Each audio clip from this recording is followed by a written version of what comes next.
We are completely unapologetic in who we are. And who you are is defined the way that you want to define it.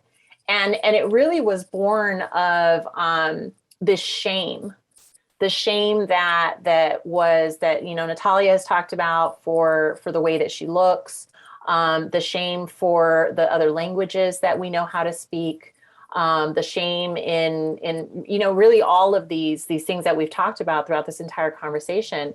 And how recently it's been really refreshing. And certainly me, as the first Latina elected in Nevada, you can imagine it was like me, actually it was me and 3 of my colleagues. We were the first Latina. So luckily there was 4 of us, there was strength in numbers, but you can imagine, right? For so many of us, we have that experience of being the first and really feeling that pressure to assimilate. And to not stand out and to not make noise and to not be who you are, frankly. And of course, that's just not my personality, period. But I also noticed that in these last, I don't know, I'd say maybe decade or so, especially for Latinos, Latinas, the Latinx community, everyone has just begun to really come into their own, and really push back against the xenophobia and the racism and this forced assimilation and this idea that you have to speak English, and that you should be ashamed if you're speaking Spanish in public, or that you were, and in previous generations, our parents oftentimes did not teach us Spanish. Mine did, because they were protecting us, right? They didn't want us to be discriminated against. They didn't want us to not get jobs, et cetera. So I understand that, but at the same time, they were stripping us of our culture, of our identities, of being proud of those roots. And so I think that what I've seen now and what we've been so incredibly proud to promote is people really standing in their truth, standing in their history, and standing in their identity as they define it, and as it continues to get defined, right? As they continue to figure out who they are and where they're from and what the history is, and learning that history, even because our entire history has been so erased, especially in America.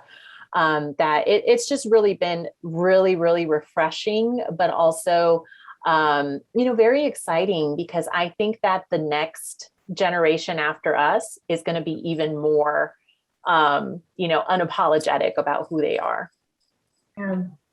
Yeah, and connecting with your ancestors and your roots definitely puts you on a different spot, because you feel responsible of carrying out those traditions, of carrying out that culture, and it pushes you to make you prepare to speak to people, like, this is what I've been through, this is what my family has been through, this is what my ancestors have been through.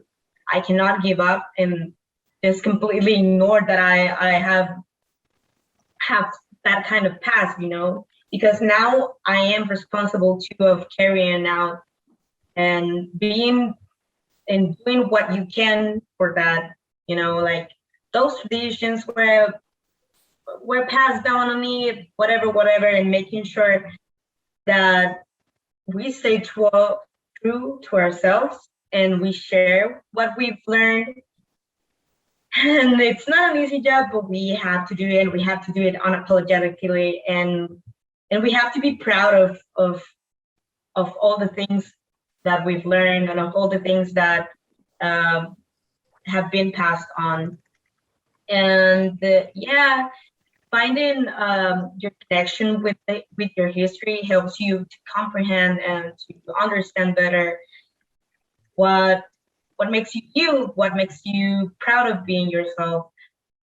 And of course, language will be lost, but our looks, our traditions, they will change and they will evolve, but knowing that they existed and not ignoring is the important part, because of course we're changing, the future is ahead of us, but knowing our history, knowing what passed, it's important to know that made us, that made us stronger, that now we're greater than every other one, and it's okay to not be as 100% whatever Mexican or Peruvian or Colombian.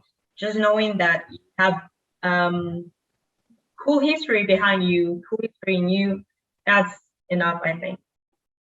Yeah, and I definitely want to underscore the conversation about being shamed for not speaking Spanish. You know, that's certainly something that we see all the time. Also, conversations we often have, and it's not right. It's it's like these expectations. I oftentimes very much identify with the line. I don't even know if it was actually ever said, but the line by Selena's dad in the movie Selena. You know, like, not Mexican enough for the Mexicans, not white enough for the Americans, you're just kind of like in this limbo. But that's exactly what our unapologetic campaign is about, is that we just don't give a shit about any of that. Done, punto, right? Like, Yeah. I don't care if you don't think I'm Mexican enough, and I don't care if you don't think I'm American enough. I'm Lucy, I'm gonna be me, done, right? Mm-hmm. And like, if we can all just move forward in that way, there's no shame in any of it. Like, no shame in speaking pocho Spanish, perfect Spanish, no Spanish, Spanglish Spanish, whatever it is. Yeah.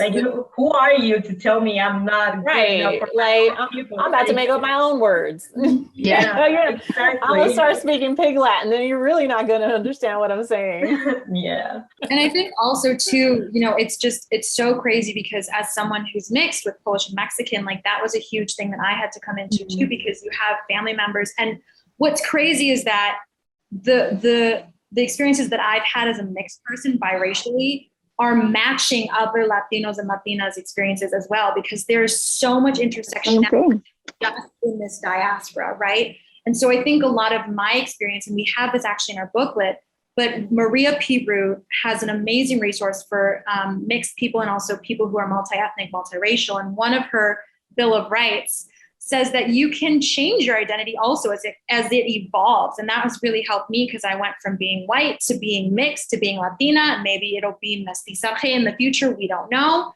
I mean, and that's what's really amazing too, is it's like, as you continue to unravel the layers of your identity and get reconnected with Ancestry and even learn language if you so choose to, it's like you can make the decision of who you want to be. And if you wake up tomorrow and it's different, there is no one else that can say that that's not who you are, because you have your own agency to make the decision of your identity, even if it changes by the hour, by the day, by the week, by the month. It's really up to you. And that has been such an amazing thing for me. And also a resource that I do just want to shout out to people. We do have that in our booklet too. But it's hard.